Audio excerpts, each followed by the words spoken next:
This is the Tissue and Organization section of the Introduction to Musculoskeletal Anatomy.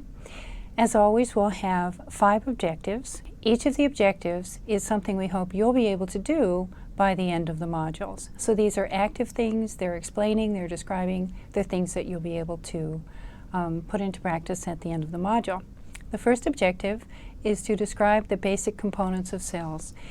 Just the basic machinery of the cells, how they're organized by membranes, the basic functional units of the cells, so you'll understand at least a little bit about how the cell basically works.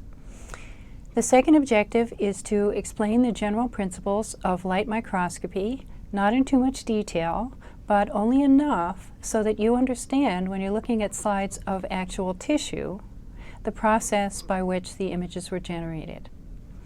Once we do that, we'll then look at some actual tissue slides. These will be slides of real tissue that have been prepared for histology. At the end of the module, you'll be able to describe the 4 basic tissue types, and for each tissue type, its basic function. We'll then look at how the different kinds of tissues, the 4 basic types, are combined to form recognizable organs and organ systems, because every organ system is a collaboration of tissues with different structures and functions.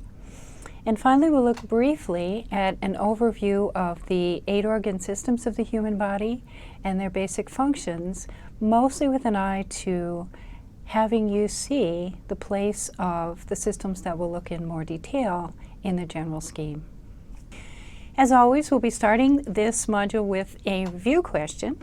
So take a minute to look at this question and decide which of the following figures is being uncomfortably intersected by a sagittal plane.